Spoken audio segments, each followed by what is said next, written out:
video about my Playlist Live 2015 experience. I made one of these videos last year for when I went to Playlist Live in 2014, and a lot of you guys liked it and told me that you found it helpful. Particularly people who are planning on going this year found it helpful, so this year I decided to make a new version for people who are planning on going next year, or people who went this year who wanted to see how our experiences compared. So this was my second year at Playlist Live, and it was absolutely incredible, but it was very different from my experience last year. So today I'm going to be talking to you about the things that I liked, the things that I disliked, and pretty much everything in between. Like last year, I'm going to try and talk about everything you would need to know and as much stuff as possible in general for people who haven't been yet and are really confused about everything. Before I went last year, I was really confused about the food, the venue, the process for meetups, and everything like that. So this is kind of going to be a half advice video slash like information, and then half my personal experience and my opinions on it. So this year Playlist Live was located in Orlando, Florida, like it always is, but the hotel was different this year. I actually went back to the hotel that they used for the very first playlist, which was the Orlando World Center Marriott. Let me just say that this Marriott was the biggest Marriott in the entire world. As you can imagine, it was pretty big. Now in my experience video last year, I said the hotel and convention center were big, but I literally had no idea just how tiny they were compared to the Marriott. The hotel was super beautiful, and I was actually lucky enough to get to stay there this year, which was different from my experience last year. And it was super nice to be able to be there the whole time, and then you could stay out as late as you want and wake up as early as you want and be right there, right where the action was happening. Also, something that was different this year is I actually went for 3 days, so I didn't have a business pass, but I decided to walk around the hotel and convention center on business day as well as for the 2 main days of Playlist. So as you can imagine, 3 days of non-stop walking, hanging out with people, talking to people, and getting no sleep is extremely exhausting. It's Tuesday, and I actually missed school yesterday on Monday because I was so tired, and I'm actually still exhausted now. That's one thing anybody should know before going to Playlist Live. It will suck all of your energy to zero for at least 3 days after. Let me tell you right now, it is entirely worth it because you will have, if you're anything like me, one of the best weekends ever. Also about the food really quickly, the food is different like no matter what hotel you go to, obviously. It was different this year from last year, but basically they had a food court where you could buy overpriced hamburgers, miniature pizzas, parfaits, fruit cups, hot dogs. I think they had hot dogs. And yeah, it's overpriced, but for a Marriott hotel, it was kind of what you would expect. So bring a decent amount of money for food, but you really, I mean, it's nothing exorbitant or anything. I think it was like $8 for a meal and then $3 for a drink. So as always outside, they had food trucks, which I didn't actually eat from, but I think they had like a Jeremiah's truck, and I actually don't know what other trucks they had, but there were a couple out there. So now on to my personal experience. Basically I arrived on Friday, and I decided to go after school on Friday because I knew that I was going to be missing school on Monday because I was so tired, which I did. So I went after school on Friday, and I got there a little bit later than I planned. I got there around 3 or 4. Basically, like always when you walk in a Playlist, the whole thing is a little bit overwhelming because it's new. It was new to me because it was at a different hotel, even though I kind of knew what was going on. It was an entirely new experience because of the hotel difference, and it's really overwhelming but extremely exciting. Walk in, you see a bunch of people, and sometimes people you recognize, and it can all be a little bit overwhelming. On Friday, I was kind of confused at the hotel because it was really big and really foreign to me, but by the time Saturday came along, I was completely acclimated to everything, and it was completely fine. Trust me, it may seem overwhelming at first, but you will find your way around the hotel, I promise. Friday, basically, we were kind of just walking around. We sat by the pool for a bit, and we were just looking for people. I didn't actually have a pass, so I couldn't go into any panels or anything, but actually this year, the hotel and the convention center, they said you had to have like credentials, is what was on the sign, to get into the convention center, but pretty much nobody was checking, so basically you could go wherever you wanted on Friday without a pass of any kind. I did, however, go to registration early on Friday, so I got my badge and my wristbands for my meetups, which I'll talk about in a second, a day early, which was awesome because I didn't have to wait in the line on Saturday, which saved me a lot of time. I would definitely say going to early registration was a super huge plus. Okay, now I'm going to talk about something that everybody was confused about, which was the new meetup process. Basically, last year at Playlist, if you watch my experience video from last year, which I'll link down below, the meetups were kind of an epic failure. If you really wanted to meet a big YouTuber, you kind of had to get into a line, which turned into a mob, and you had to arrive there like 5 hours early if you wanted any kind of chance to meet the person. I got into this huge mob for Tyler Oakley last year, and it was actually pretty terrifying because it was like 400 fangirls, probably more than 400 fangirls, just all trying to push into one room that had a capacity of like a couple hundred people, and it was really, really scary, and I have no idea how I got in. I think I know how I got in, by getting there like 5 hours early. This year they had the process where you reserve these wristbands online, and basically you select your meetup group, which they grouped YouTubers together.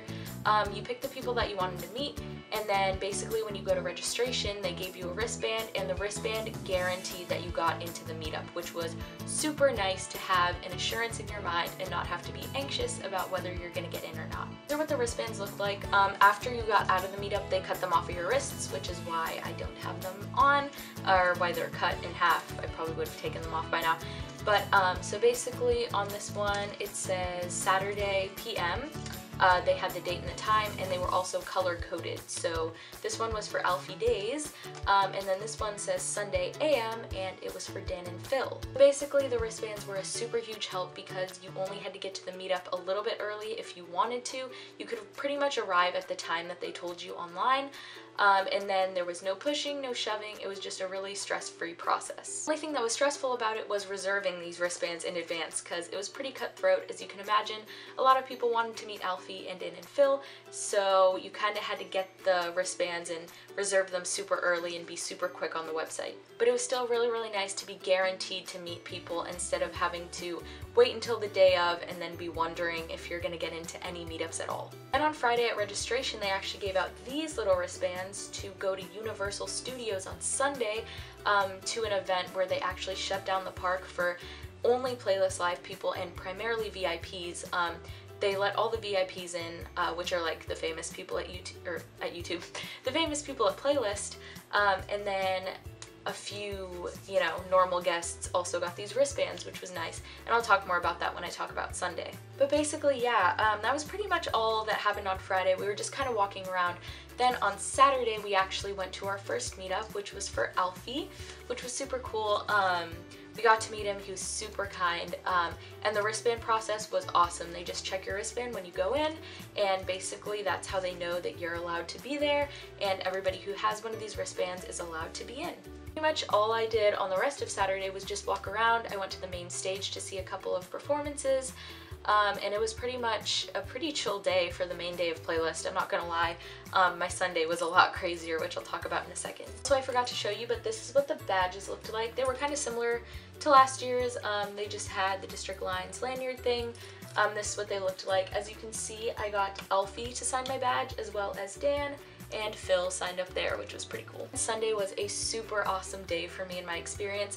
I actually think Sunday was my favorite day of Playlist Live. I definitely ended it on a high note.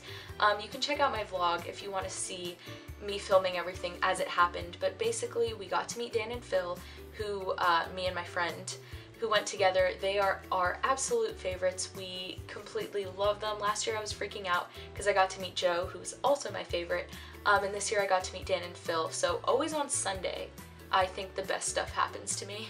We met Dan and Phil, which was super awesome. My only complaint is that their meetup was actually in Tyler Oakley's meetup too. They were located in the same room as the main stage, so there were like performances going on while you were meeting up with people, and it was kind of dark in the room, so the lighting for the meetups was not the best. I think that's the one thing I would change about it is, like Alfie's meetup was in a separate room and the lighting was great.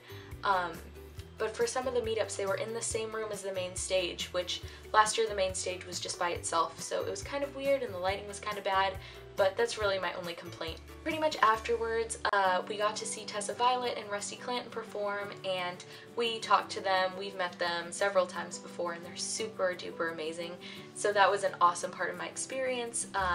We actually, if you don't know who Rusty Clanton is, he has a song called Socks. So his birthday was on Friday, so we bought him socks, and he was actually wearing them when we saw him on Sunday, so that was pretty cool. Then basically afterwards, after the event ended on Sunday, they had the special Playlist Live Universal Studios event, so my friend and I went to that also, and let me just tell you, that was one of the best parts of Playlist. It was primarily VIPs who were there, and then like I said, a few people with these wristbands. So it was like Playlist without all the mobs and the screaming and the craziness, and also we were at a shutdown theme park. Basically, it felt like a super cool person event that I was not cool enough to be at.